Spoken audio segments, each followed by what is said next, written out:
Hello and welcome to the big number episode 80, Gar Borras' Time Machine. Today we're going to be starting a two-part episode, Gar, of course, that we've discussed on doing for a while on the legendary comedian Flip Wilson. Now, as you may remember, Gar, in some of our past episodes, Flip Wilson has come up, which is why we decided to do today's episode. I mean, before he even had his own show, when Flip Wilson was a comedian on the rise, he made many appearances on the Tonight Show and the Ed Sullivan Show, but it was actually, Ed Sullivan who Flip Wilson himself credited with giving him his biggest career boost, and we're going to kind of get into that today. So I know you're a huge Flip Wilson fan because when we did our three-part Ed Sullivan special, Flip Wilson was your number one on your list as far as breakout stars from the Ed Sullivan Show. So let's get into it, Gar. When did Flip Wilson first come on your radar? Well, I think I'm not alone in being just like everyone else back in the 1970s. It was a really different time, back in those days because, the normal family activities at that time, families, mom, dad, kids, all of that kind of stuff. The normal activity was after dinner, watching favorite TV shows before going to bed. Yeah. And there, his show was so funny. Do not, put it on that channel when it was on because, the guy was hilarious. Yes. And just to get a little background on who Flip Wilson was now, I found out, Flip Wilson Flip is obviously his stage name, and we'll get into how he got the stage name later. But this was another interesting fact I learned, that his actual birth name is just as kind of strange as his stage name, which was Flip Wilson, who was actually born Chiro Wilson Jr. On December 8th, 1933 in New Jersey, was a groundbreaking comedian, actor, and TV host. And I might just throw in there, Gar, that it's interesting he was born on December 8th when you think that throughout history that has been a date that has had some huge significance. Just to come to point out, both John Lennon, of course, of the Beatles fame, and Dimebag Darrell from Pantera, both of these guys were killed and shot to death on December 8th. Different years, obviously, but that's just kind of an interesting fact here. Well, and my son and daughter are born on December 8th. Oh, that must have been fun growing up when you were raising your kids, Gar, having to celebrate the two kids' birthdays. Well, that's the trippy thing is that both kids are 8 years apart. Oh, wow. And they're born on December 8th. And they have different mothers. Oh, okay. Okay. So it wasn't a planned thing. But I have a feeling, that 9 months previous to that date that they were born, I think I was pretty dangerous to be around because I must have been very fertile at that time. You know what I mean? Wow. Because, to have two kids born on December 8th, wow. That's an undeniable thing. Yeah, you were living the rock and roll lifestyle, my friend. Yeah, wow. Oh, gosh. Wow, well, anyways, back to Flip Wilson. He was, it was so trippy because people don't do that anymore. Not to the degree, where families, after dinner, everybody sits together and watches TV shows. But when you and I were growing up as kids, that's what you did. The norm. Yeah.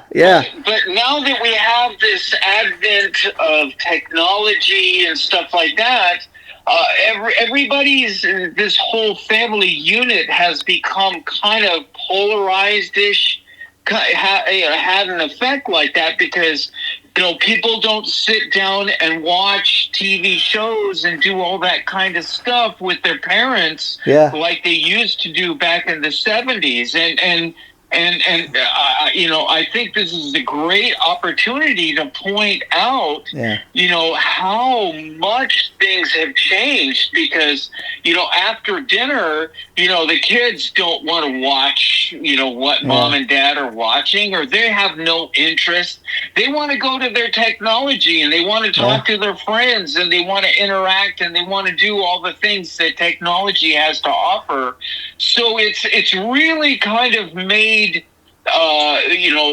what used to happen, back in the 1970s is I really have a strong feeling that's a microcosm, a snapshot of time now. Yeah, because I think we're going to look back at that time and we're going to kind of marvel at how much different it was.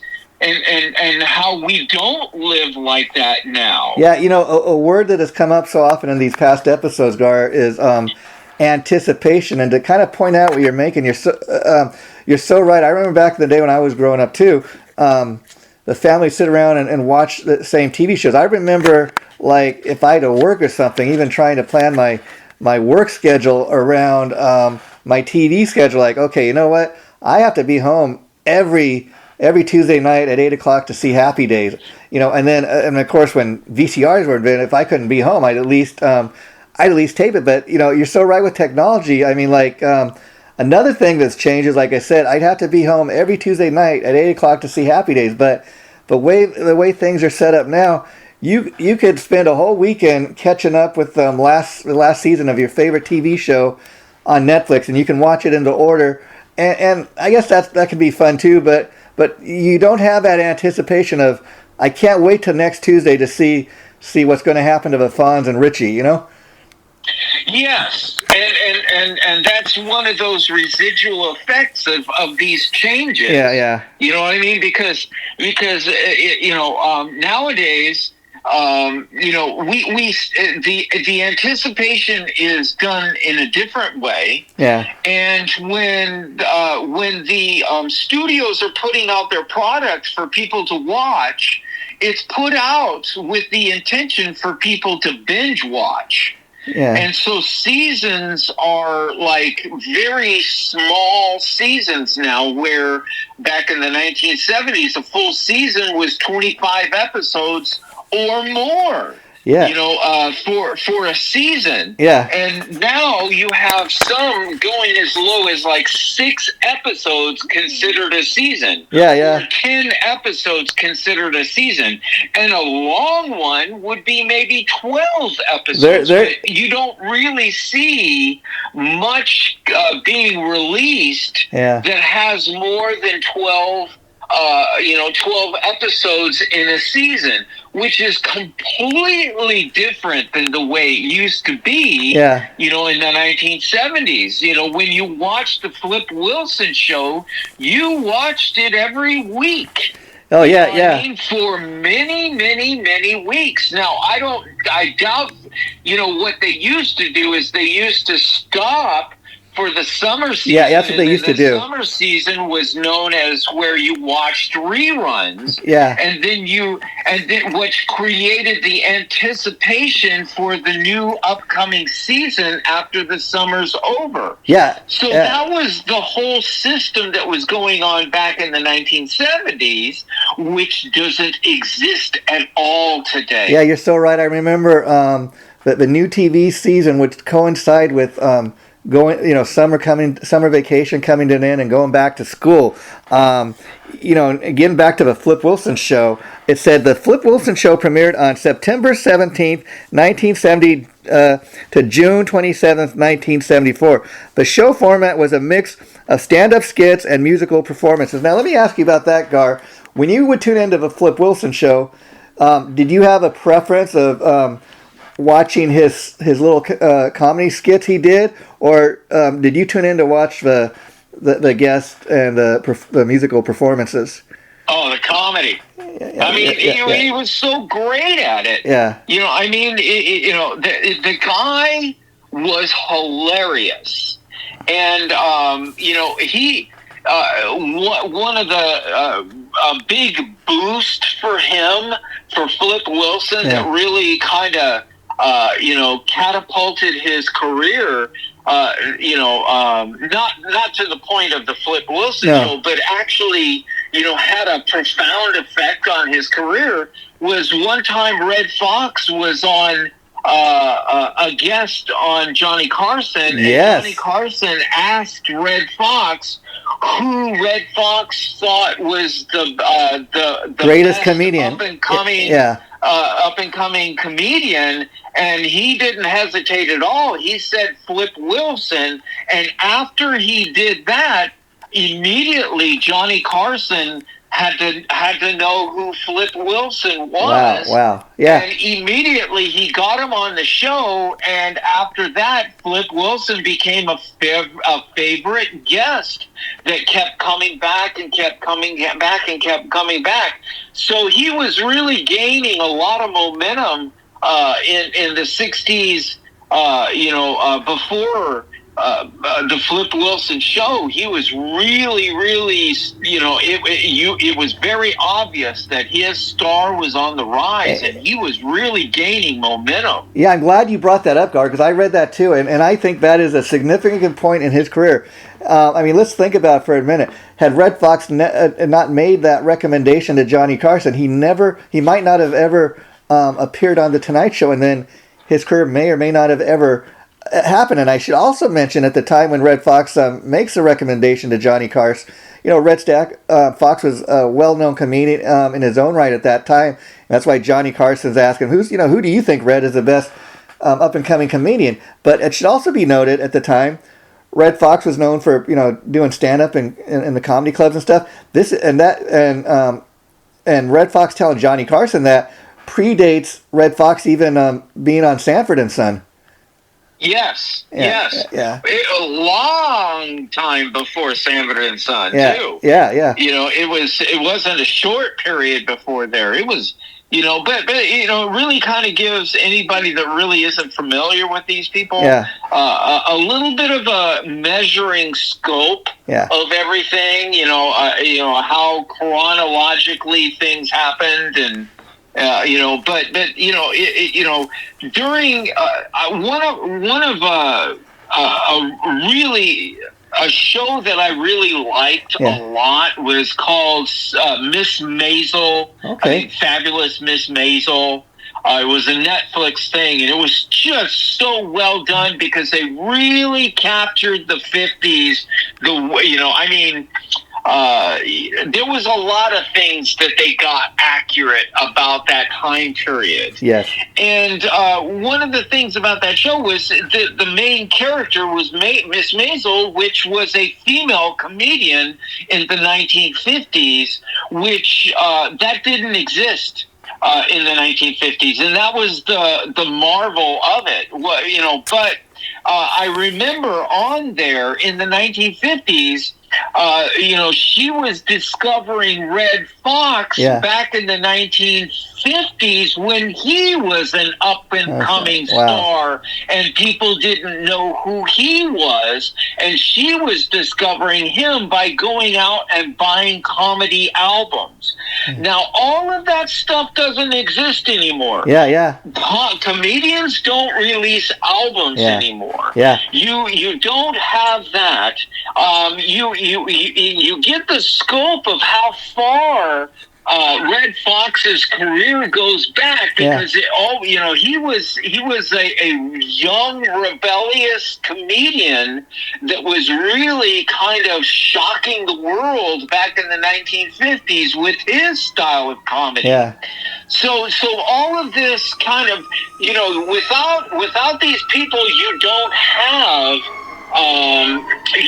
Flip Wilson, because all of this stuff leads up to Flip Wilson getting his chance. But then also, to keep things in perspective, without Flip Wilson having the impact that he had, you don't have these following great comedians that followed. Yeah. You don't, all of, you go down the list of all of these great comedians, and just about every one of them will list Flip Wilson as, someone that as an inspiration or an influence. And all of that has become faded.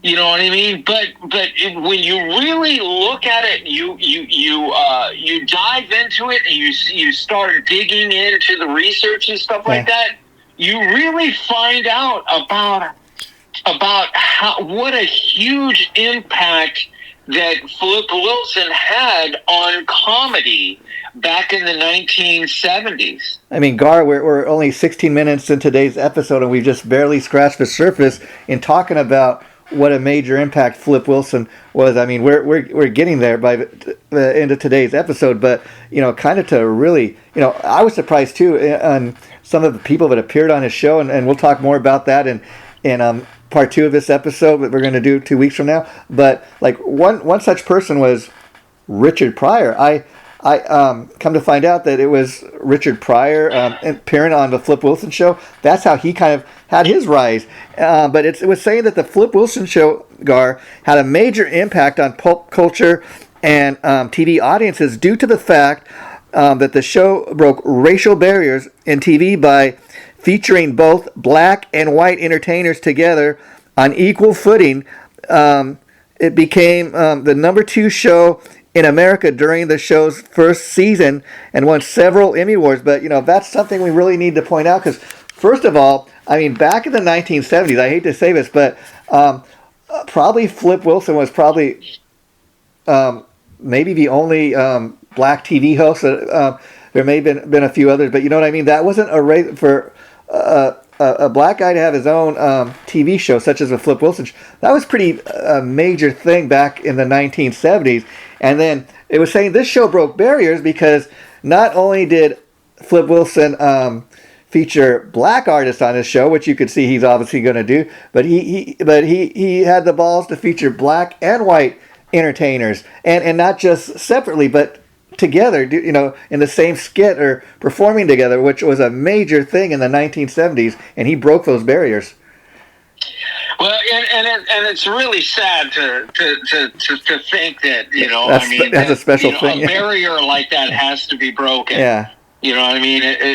But that's a whole nother thing. But he's when you talk about people like him having success, and you look at his humble beginnings, because the way he describes it, when he was a kid growing up, he was POOOOOOOOOOR.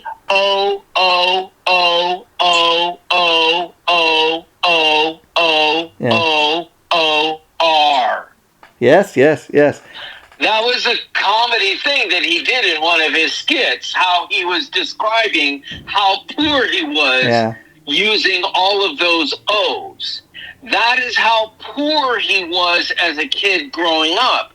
And he grew up all the way to the success. By the time he died, his net worth was $6 million. And he had really dramatically scaled back his appearances after the Flip Wilson show. Yeah. So he could have worked a lot more, but he decided to scale back what he was doing and spend more time with his family. Yeah, and that's that's a personal characteristic that is very. It's a badge of honor for any father to make a decision like that. Yeah. And I'm sure, that later on when, it had to have been devastating, when his son got in that motorcycle accident and was paralyzed. Wow. Yeah. But it had to be devastating Sure. because this is a man that scaled back, his source of making a living so he could actually be able to be a father to his children and raise them properly. Yeah, and that's one of those sad examples, Gar. Talking about his son, that no matter all the money and success he had, could not do nothing to stop his son from being paralyzed. I mean, it's one of those things you got to deal with in life. And I think, like you're talking about, the fact that he started out so poor and he earned the fortune that he did. It was really a story of a guy that like worked his ass off to get where he was. Nothing was handed to him. Nothing was handed to him. Yeah. Everything he earned. Yes. And when you really mentally digest that, that's a man that achieved that success against the odds. Yeah. Against the tide. Sure. You know what I mean? Or against the current. Sure. He actually achieved those things with all of these things pushing him back. Yeah. To where other people would have quit. Yeah. Other people would have given up. Yeah. But then when you really have to hand it to him as a human being to be able to achieve those things when there is no benefits coming his way. Yeah. No advantages, nothing. It's all pushing him back into the poorhouse, and he still was able to achieve it. Yeah. And that is a huge undertaking. Sure. And that has to be recognized as a great human characteristic. Yeah, I dare say it's one of the great, most inspirational stories I've ever heard. I'm sure there are others, but like you said, he had all this stuff to work against him, and a lot of other people would have just given up. But he crawled all his way up to the top of the Hollywood ladder, so to speak. There was only one TV show that was being watched more than his in 1970 and 71, or 71 and 72. For the first 2 years of that show, there was only one TV show out of all of the TV shows that were on TV. There was only one other TV show that was being watched more, that had higher ratings than the Flip Wilson show. That is a massive achievement. A massive achievement. And Gar, because what show was that, Gar? The only two people before him that had the chance, and they weren't successful. The first was Nat King Cole. Okay. He is the first African American to host a variety show. Oh, okay. But it didn't last. Yeah. You know what I mean? It didn't get picked up. You know what I mean? And then the other was Sammy Davis. Oh, okay. And that one didn't get picked up for a second season either. Interesting. Both of those two were huge. I mean, Nat King Cole and Sammy Davis Jr. are icons. Yeah. Literal icons. And both of them had a chance, and both of their variety shows were not successful. Flip Wilson's was the first one that was ever successful in the history of television. Amazing. Now, Gar, I got to ask, what you were just talking about, at that time, what was the other TV show that people were watching more? The Waltons. Oh, interesting. Okay. Wow. Now, another example of how Flip Wilson was really way advanced, as far as way he entertained people, was the character, of course, we mentioned, Geraldine Jones, who was Flip Wilson's most famous character, who was a sassy, confident woman known for her humor and her catchphrase, which was the devil made me do it, and that became a national sensation, very much like Jimmy Walker's Dynamite. Now, let me ask you, at the time when you seen Geraldine for the very first time, Gar, on TV. Did you actually know it was Flip Wilson? Did you think it was, a guy in drag? Did you think it was just some guy dressing? You knew it was Flip Wilson, but people after his show, we talk about this on the Time Machine a lot. Yeah. When people would go to work the next day, those were the things that were being, tossed back and forth at the water cooler conversations. People repeating the catchphrases. The devil made me do it. Yeah. What you see is what you get. And these are catchphrases. At the beginning of the popularity of catchphrases. Yeah. You know what I mean? So this is something, that was kind of groundbreaking, but that was actually what was going on. Was when people would go to work the next day, you're laughing back and forth about the catchphrases from Geraldine because they're priceless. Yeah, and what did you think of the way he got in character? I mean, it was more than just Flip Wilson and drag, if you know what I mean. It was he was actually getting in the character where he's trying to convince you that he really is a woman. I mean, were you believing it? Were you buying into the character? No. Yeah. It was just funny. Yeah. You know what I mean? Yeah. It was funny in the same context of Milton Berle when Milton Berle was doing it. Yeah. You know what I mean? It's just a man dressed up as a woman and doing all of these things and just, pointing out the differences and how those differences can be funny. Yeah. And all of that kind of stuff. It was really done in that kind of spirit. It wasn't really done in the spirit of trying to fool the public. No, not fool, but I guess what I'm asking is because I'm trying to make the point that, this guy Flip Wilson was really way before his time in a lot of ways. I mean, we're talking about this, him getting up on national TV, dressing up as a woman, and Geraldine Jones, his most famous character. And the reason I'm making such a big deal out of it is because how many times, have you seen a comedian on Saturday Night Live get up, dressed in drag or, trying to convince us it's not as organic. It's not as an original of an idea anymore, but Flip Wilson is the very first one that ever did that, and that's why he deserves, being way ahead of his time, as they say. Well, Flip wasn't the first. Okay. But, he made it. Milton Berle did it many years before that. Okay. But he wasn't the first. Oh, okay. But Flip Wilson's take on doing that whole thing was much funnier.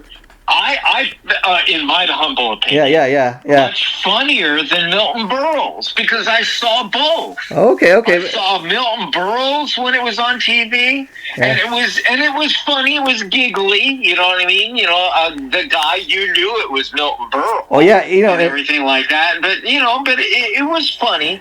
But Flip Wilson's take on it was much, much funnier. Yeah, you're probably aware of this, Gar, but just for anybody listening to this, while you're on the subject of Milton Berle, he also dressed up in drag in the music video for the Rat song "Round and Round," and the way they got him to appear in their music video was their manager at the time was his nephew. Yeah, I knew that way back in the 80s because they made a big deal about it. Yeah. You know what I mean? Uncle that was Milty. Part of the marketing, thing about it.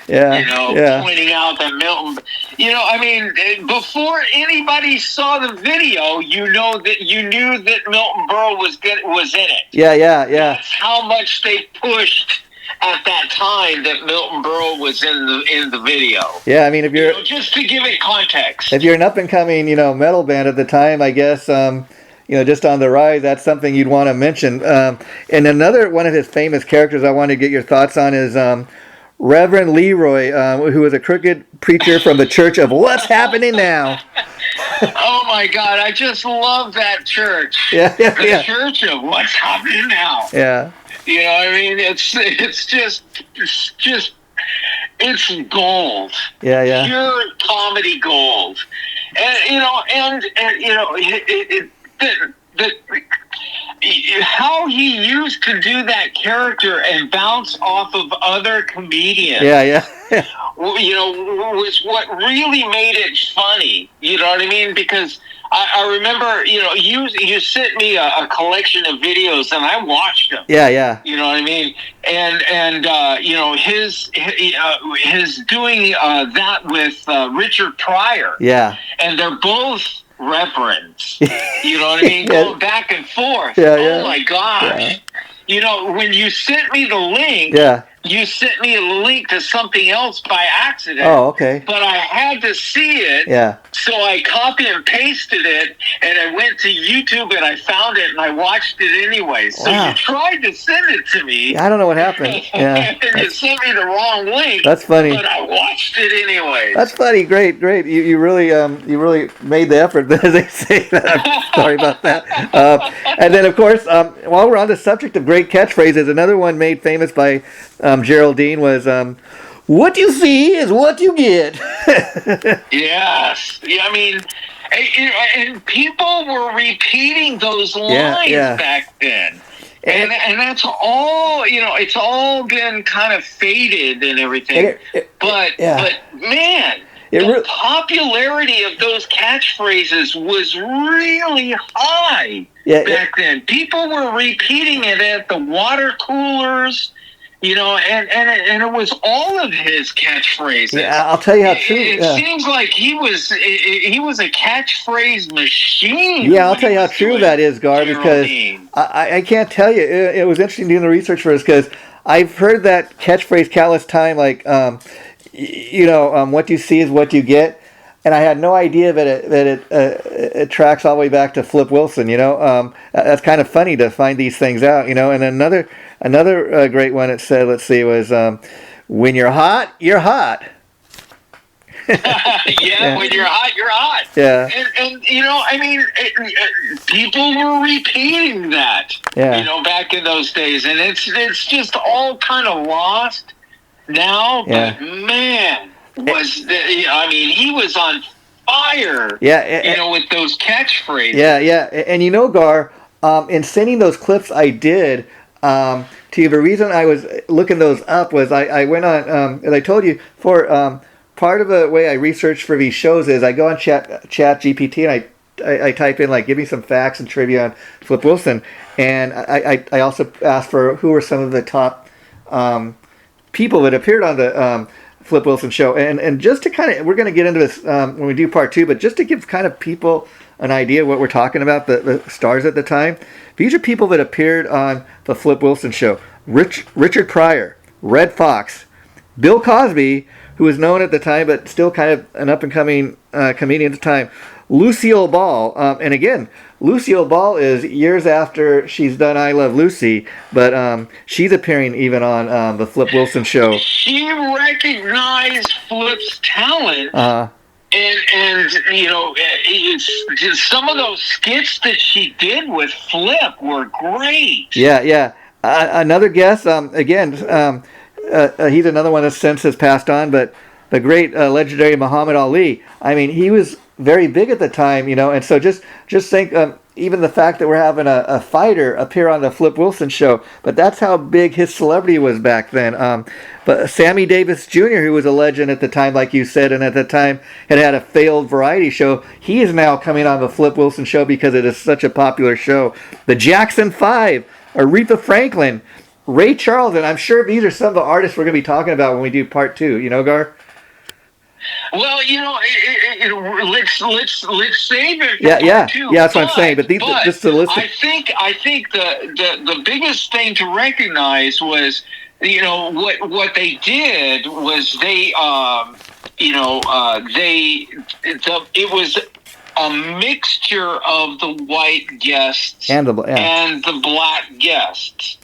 And, Flip Wilson took advantage of the fact that he was given this opportunity, and he used that to give a platform for all of those artists to be able to perform, in front of millions and millions of people to help springboard their careers. Yeah, and I think so it was a really selfless act that he did, because he had a really large amount, an abnormally large amount of black artists that appeared on his show, more so on his show than any other variety show that was going on at that time.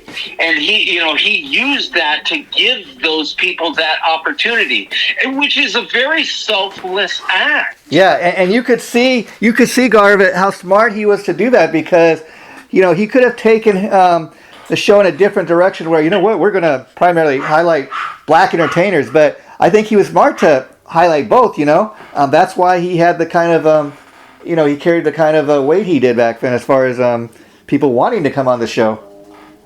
Well, let's talk about his intelligence, because in doing the research, I had discovered about his ability to have foresight, which is a unique thing that everybody doesn't have. Yeah. Only select people have that ability to have that foresight. And what I'm talking about is back in the 90s, he passed away in the late 90s. Yeah. But in the 90s, not long before he was passing away, he had the foresight that the variety show,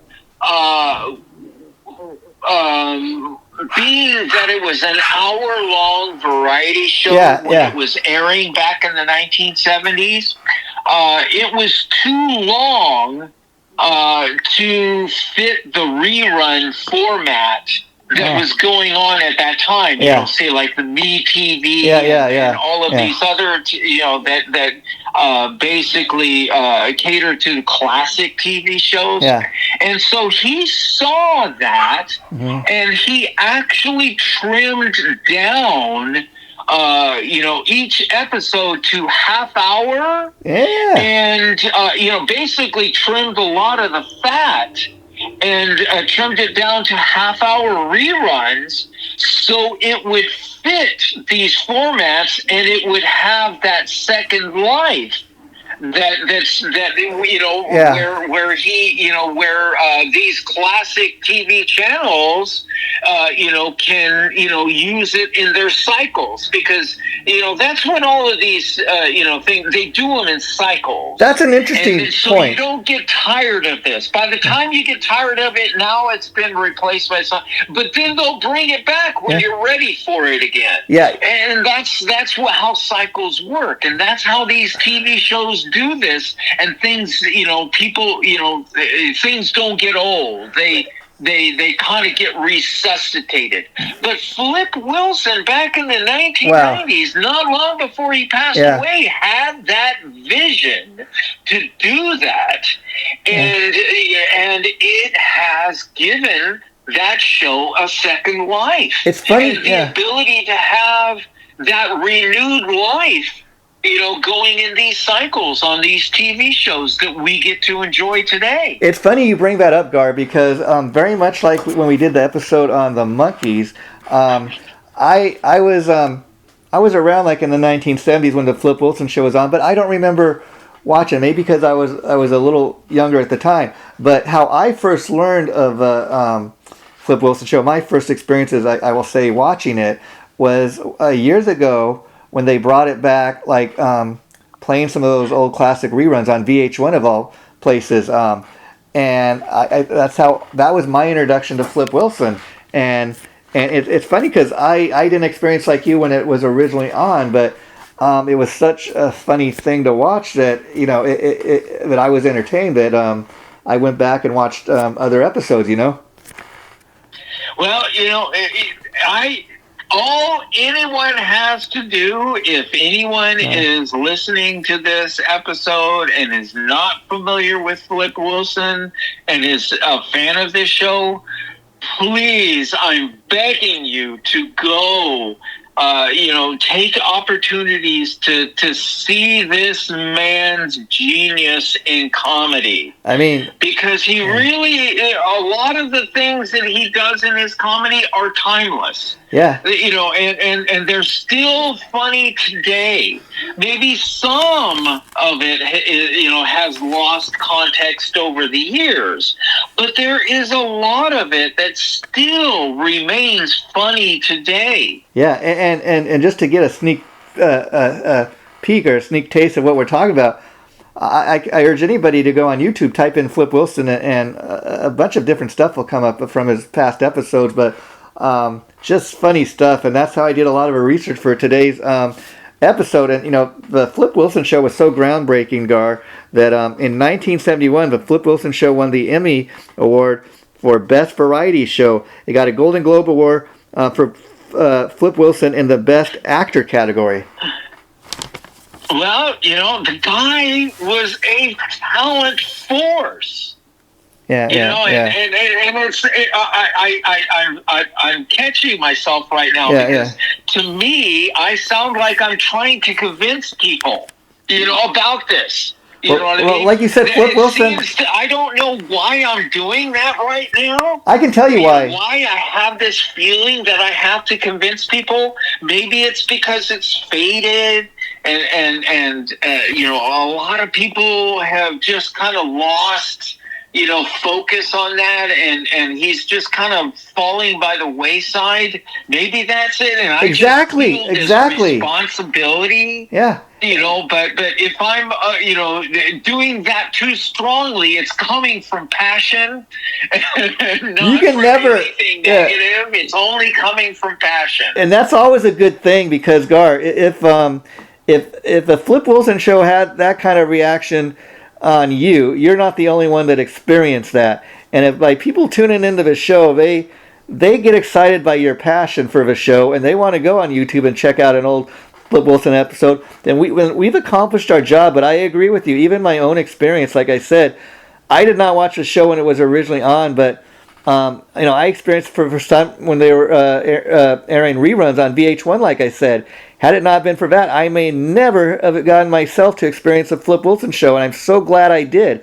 I think I can just say you tune into any of his past episodes, you're going to laugh your ass off, And so it's just one of those things, and that's part of the reason why we do this show, Who doesn't like to laugh? Yeah, that's what I say, I've had people tell me before, hey, man, what's wrong with you? You're always laughing. I tell them, you know what? You ought to give it a try. But anyways. Yeah. Yeah, Flip Wilson was a groundbreaking entertainer because of both his humor and charisma. Today in 2025, Flip Wilson is considered an entertainment icon. And, Gar, like you said, he had so much working against him. I mean, going back, I don't know if you came across this, but another kind of, I dare say, inspirational part of his story is the fact that just his sad childhood. I mean, I was reading by age 7, his mother walked out on the family, and and shortly after that, his father didn't want to raise any of the kids, so he put them all in foster care. Can you imagine?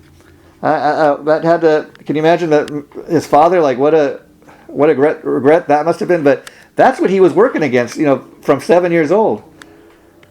Well, I was astounded at how many brothers and sisters he had. Yeah. I mean, they obviously, between the person that was his father, Flip Wilson's father, and the person that was Flip Wilson's mother, they were not using any birth control whatsoever. Yeah. And Flip Wilson had an outrageously large amount of brothers and sisters. Yeah. I mean, it was I don't remember, but I remember going across it when I was researching this. Yeah. And it was like, I had to stop. Yeah, you couldn't believe it. And I was really taken back at how many brothers and sisters. And that is really the reason why his mom abandoned, because she could not take care of that many kids. Well, stop having kids. She dumped them on the father because he's the one that got her pregnant. Yeah. And he was a piece of crap, obviously, Sure. because, he didn't step up. Yeah. And he just freaking dumped them. And that's how Flip Wilson's childhood was. Yeah. That's, and they say this about a lot of comedians. Yeah. There are a lot of comedians, they say one of the most important components to becoming a comedian is having a horrific childhood growing up. Wow, well, maybe. I don't know. That is a common thread amongst a lot of comedians. And there's also another thing that's been brought to my attention. What's that that? a lot of comedians, when you get to know them in their personal lives, they are not happy, funny people in their personal lives. Yeah, a great example. You know what I mean? Yeah. That's another common thread amongst comedians. Now, who knows? Everything isn't, stamped out in a machine. No, Everybody's different, and everybody's got a different fingerprint.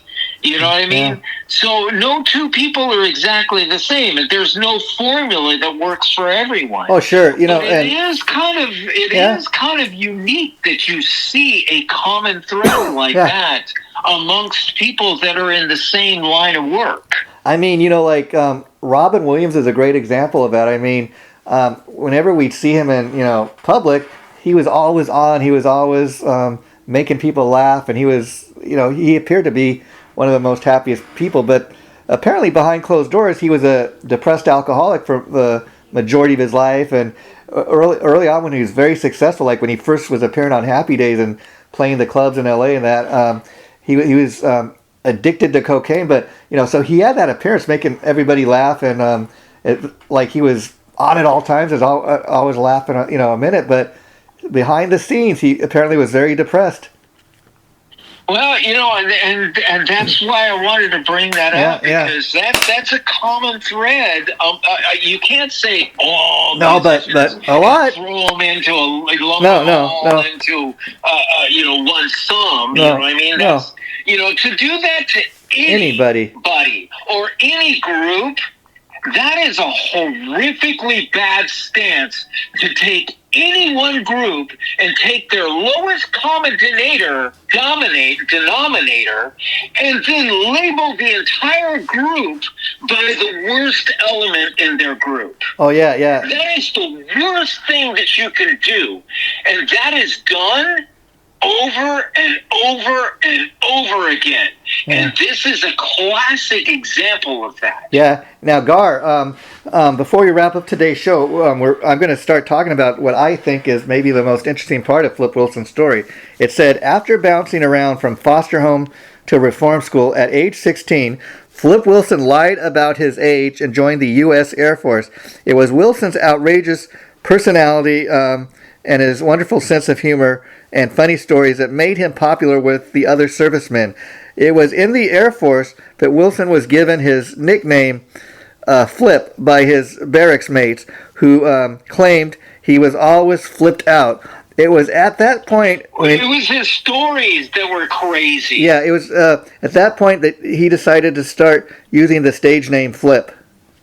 So that's but then also you think about it. Yeah. Previous to joining the Air Force, what he was doing was bouncing from foster care to foster care to foster, and that had to have been just a complete nightmare for him. Yeah. So joining the Air Force, oh my God, this is a breath of fresh air for him. Yeah, and you know what I mean? Yeah, I'm guessing. It just allowed him to blossom, really. Yeah. Because what happened as soon as he joined the Air Force? His abilities, his comic abilities, started to rise. He started to blossom as a human being. Yeah, and I don't know What if it's does for that tell you about living poorly? That blossoming would have never happened. Yeah, and I don't know this for a fact, Gar. But then when he got that chance to be in the military, that blossom had a chance to happen. Yeah, and you know, Gar, I don't know this for a fact, but I'm also willing to bet that, even at age 7, when he's abandoned by his parents and put into foster care, probably like a lot of young boys at that age, probably comedy and telling jokes and getting people to laugh was probably his way of dealing with things, Even myself in my personal life, that's kind of always, when I've been struggling with something, that's kind of been my way of coping with things is comedy, telling jokes, getting people to laugh. Oh, you're funny, So I could imagine Flip Wilson having all this heartache growing up. He was probably always joking around, and then when he gets in the Air Force and these other guys tell him how funny he is, a light bulb went off in his head. Funny? Okay, hey, I like telling jokes.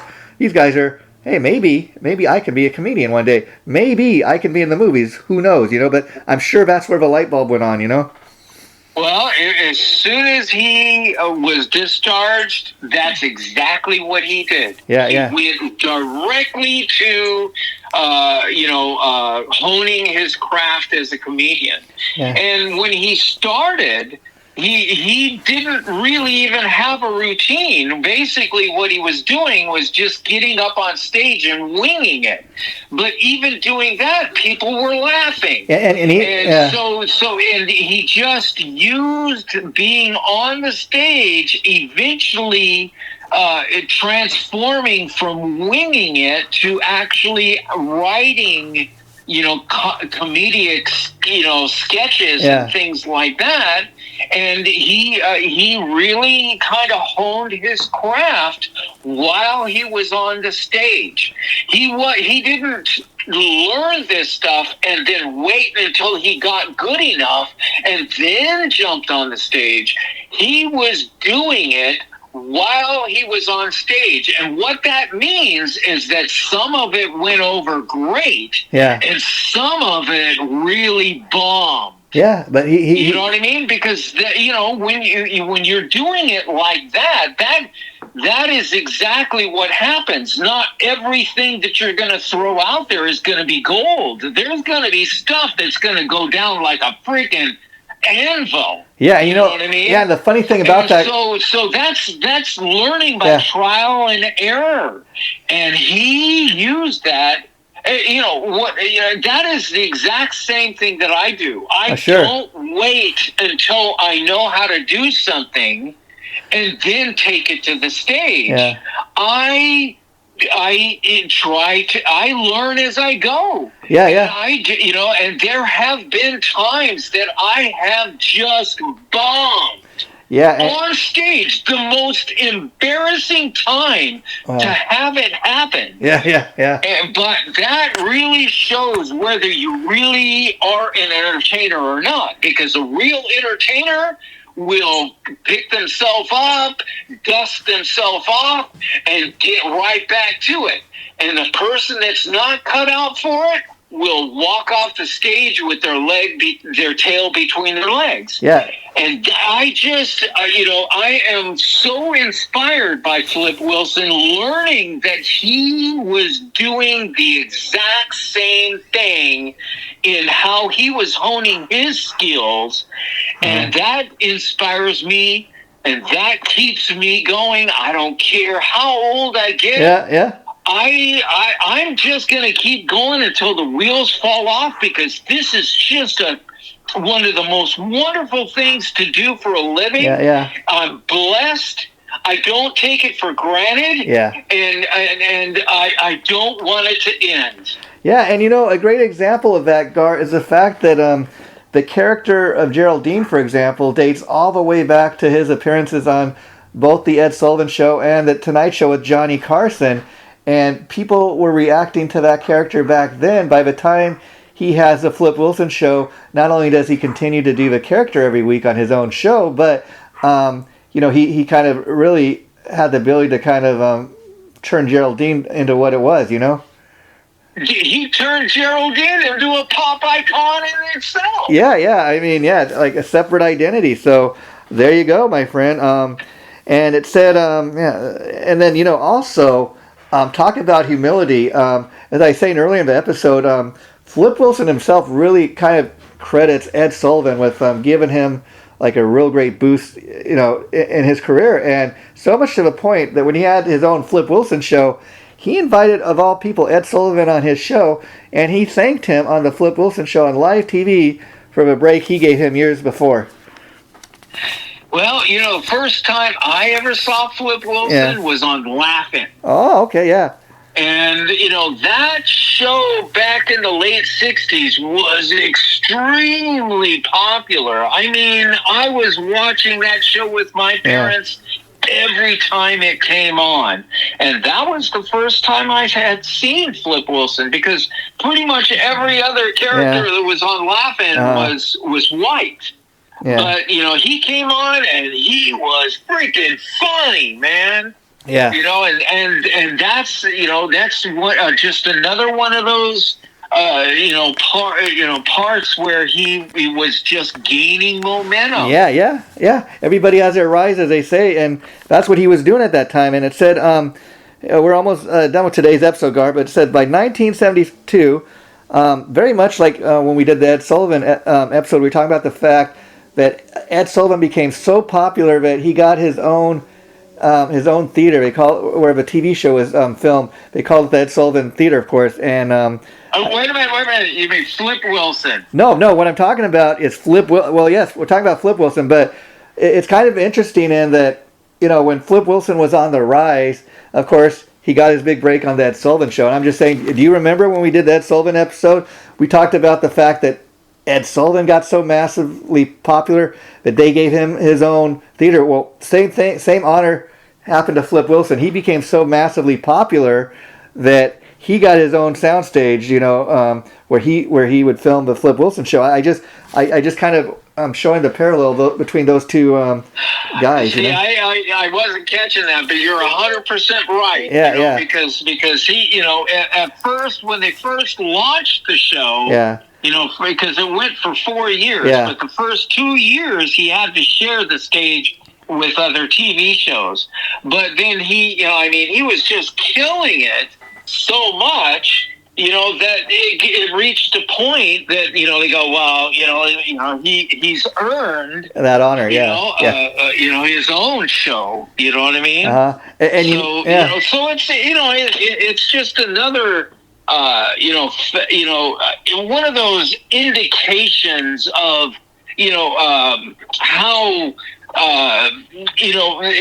nobody was really expecting his show to be off. as successful as it was, and everything. And and by the time it was his show was 2 years in, it was undeniable that, oh my gosh, this guy is a huge talent. Yeah, and you never watched his show and felt disappointed. Yeah. That it wasn't funny. You always watched the show, and there was always something that was really funny. Yeah, and at the same time, Gar, the funny thing about all his success was it was ultimately that success, like a lot of TV shows at the time, that ended up doing him in the point that eventually I heard the ratings started to go down because of the fact that by that time people were getting tired of variety shows, and so that was part of it. But the main reason the show was canceled, not so much for ratings, but because of the fact that because the show was so popular, he started demanding to get raises in his salary, and because of that, the show ended up going over budget, and because of that, that is the main reason the show was canceled. Well, he was the star. Yeah. And who knows? What he was doing was no different than any other star. Yeah. You know what I mean? Demanding more money. No. You know what I mean? And, so I don't think that what he was doing in demanding or anything was out of line or overstepping or anything like that. Because when he was doing that, he was just one of many that were doing that, at the time. And basically everyone that was a star of their show was always demanding more money. Oh, sure. And they were making money for the studios at the time, too. Well, you got the negotiation power. You're the star. And Gar... ultimately in sales, because I spent 25 years in sales, the ultimate thing that you want as a salesman is negotiation power. Sure. Without negotiation power, you are at a severe disadvantage. But with negotiation power, you have a severe advantage. And you see what I mean? Sure. And so that's why I'm saying what he was doing was what everybody else was doing. Star was doing. Also I want to mention this in closing, Gar, because it's a very interesting place to, I think, in part one of today's episode, and that is, once the Flip Wilson show came to an end, believe it or not, he was offered the role of Lamont Sanford on the then new Sanford and Son TV show, before the part went to Dumont Wilson, of course. Now, I think that would have been an interesting kind of a combination of Red Fox and Flip Wilson, for the simple fact that the two guys were friends, and it was Red Fox that helped Flip Wilson, get his start, as far as appearing on the Tonight Show and that. But at the same time, by the time the Flip Wilson comes off and Sanford and Son's getting started, I think it would have been an interesting thing too, negotiating the salaries, because I think at that point both Flip Wilson and Red Fox are they got equal star power. So how do you do that? How do you decide who is the bigger star? And they probably would have wanted equal amounts of money, I would think. Well, because they're friends, I'm sure there was, there was something could have been worked out. A mutual respect component to that. You know what I mean? That would ultimately lead to being able to work it out. You know what I mean? But I really appreciate you sending me the very last link that you sent me was Red Fox appearing on Flip Wilson. And when I watched that one, I was going, well, why? He's just doing his stand-up. And then I go, well, maybe they're going to do something together at the end. And sure enough, that's what happened. Flip Wilson came out at the end of Red Fox's stand-up that he did, and they did a question and answer thing. Oh my gosh. Red Fox is the best when he's ad-libbing off of people just asking questions. And I think he was such a seasoned comedian by that time. He could take just a question and answer and answer with such hilarious answers, comedic answers. And I think down the line, and just off the top of his head. You know what I mean? It was a real treat to watch that at the end. And Gar, down the line, there's definitely going to be a Red Fox episode, because I think we got to do one. Well, we got to do a Red Fox, but we also got to do a Muhammad Ali one. There you go, buddy. That's kind of what I got from this. Okay, Because Muhammad Ali is a pop culture icon too that's got to be recognized. Sure, and I'm totally there with you. And it's funny when we do these episodes, stuff like this comes up. I mean, even from doing the Ed Sullivan 3-part episode, Gar, we've now done, today we did an episode on Flip Wilson. We did one on Sonny and Cher. I think down the line we did one on the Beatles appearing on Ed Sullivan. Down the line, I think we're going to have to do one on the Muppets, because like we mentioned when we did the Ed Sullivan episode, it was actually the Ed Sullivan show that introduced the world to the Muppets, not Sesame Street. and their time on Sesame Street is people were wondering would that ever end? You know what I mean? And not in disgust or anything like being tired of it, but it just seemed that it just had a life that people, is this ever going Gonna to end? reach a point where it's ready to wind it up? Yeah. And eventually it did. Yeah. But man, for the longest time, that was a big thing that people were wondering. How long is the life going to be of this show? Yeah. Well, Gar, this was a fun episode, and like I said, with part 1, we've just scratched the surface. But today we told the story of Flip Wilson. So mission accomplished there. But next time we're going to get into the guests that appeared on the Flip Wilson show and launched their career. So that's going to be a lot of fun too. Well, without ruining it, it was. I mean, anybody and everybody wanted to be on his show. Yeah. So Gar, before I let you go today, so what we're gonna do next time is I want us to each pick like what we would consider our top 5 people that performed on the Flip Wilson show. So yeah, because we can't go through all of them. Yeah. So we gotta keep it down to something that we can fit into an hour. Yeah. So, but that's one of those things. Like when we did that Sullivan show, or even the Tonight Show, we can revisit. So absolutely. Take care, Gar. This was a great episode, my friend. Bye bye. And freaking tastic.